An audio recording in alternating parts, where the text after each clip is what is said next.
So, tomorrow night we're going to embark upon Season 2 of the Boys from the Baltic Star campaign.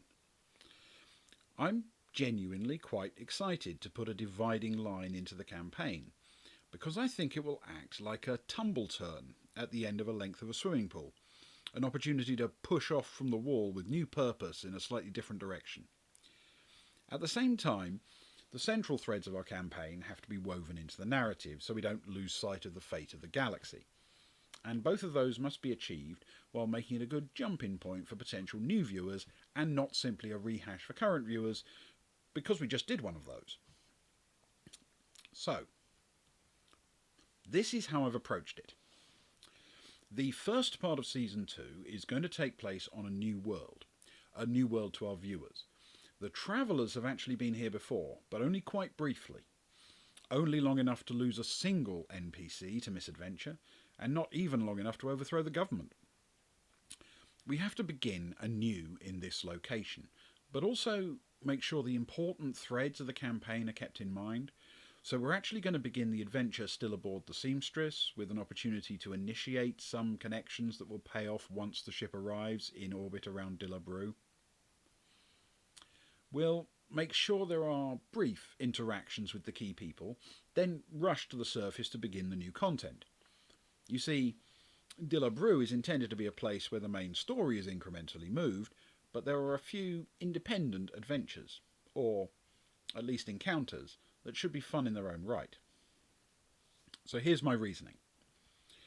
At this break, I can gently remind the players of the broad sweep of the campaign, but then let it just settle a bit.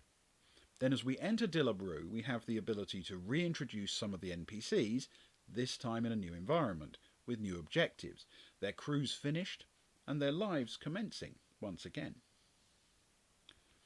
I'm expecting the chapter to be relatively swift, before the party sets off on the return trip to Geeka, but as we know, the pace will be as much set by the players as the referee.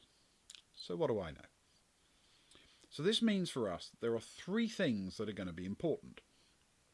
1. A new environment. Though the players have visited this world before, I'm putting them in a different city this time.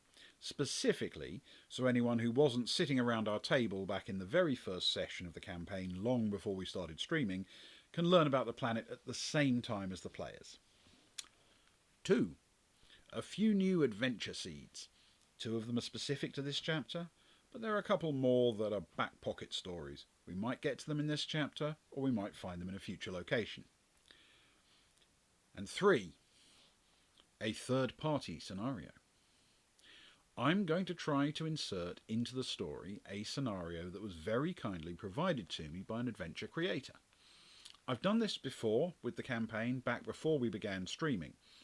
Because the adventure, one of the ones from There May Be Troubles Ahead by Timothy Collinson, is actually written as a standalone adventure, it's going to be quite heavily adapted to fit our ongoing campaign.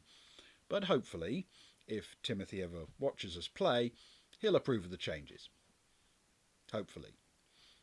I suppose, therefore, this moment is also the right time to apologise humbly to Timothy for taking his story and twisting it to my own ends like some colonial power stealing the best natural resources of his mind and planting my flag firmly in the middle of them. I'm sorry, but I'll probably do it again. A lot. It's like a compulsion with me.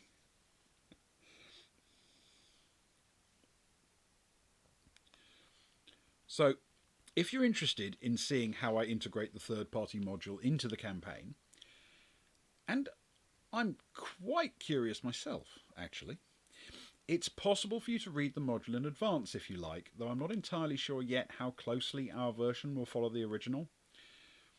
Now, those of us with very long memories might remember that back in the dim and distant past, when the rocks were still warm and mastodon sausages were popular snacks, the world was in low definition and black and white, I have, on occasion, been very slightly critical of adventure modules when I feel they deserve the criticism. Like, say, about 5 minutes ago, for example. I'm going to keep doing that. I always think, however, that if you want to have the freedom to criticise, you also have to be willing to do the, opposite. And I like the adventures in There May Be Troubles Ahead, and I'm looking forward to using one of them in our campaign, and I might very well use more. The adventure I'm using is called A Troubled Recovery, and the great thing about it for me is it contains elements that are completely unlike any I'd write myself. This is the best reason to use someone else's work. You get to strip mine their imagination and creativity. As I say, the author very kindly allowed me the benefit of his endeavours for free, and so the very least I can do is make sure he's appropriately credited here for both his work and his generosity. So that's the plan for the new season. As every soldier knows, no plan of battle ever survives contact with the enemy, so we'll find out over the next couple of streams how it's going. On the subject of the enemy, or the players as they're sometimes known, this feels like a moment to mention that the idea to do a season break wasn't mine. In fact, this kind of thing happens quite often. The inspiration for this particular twist or that particular turn in the story is raised by one of the players. Luke and Ewan mention to me from time to time something that they think would be a good idea, and I try to wrangle it into the story in a way that makes sense and also fits the campaign. And I think sometimes it's often overlooked how much of the real story, the actual journey, is either requested or at least unfolded by the people who didn't write the campaign itself. And without their perpetual enthusiasm for exploring and carousing their way through the galaxy, this would be a very linear and much less interesting journey. So, Ewan, Luke, thank you.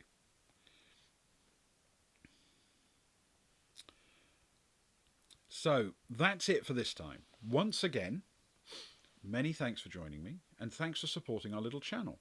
I really cannot tell you how much it means to all of us. Please consider following us on Twitter at BoysBaltic if you're interested in anything we do.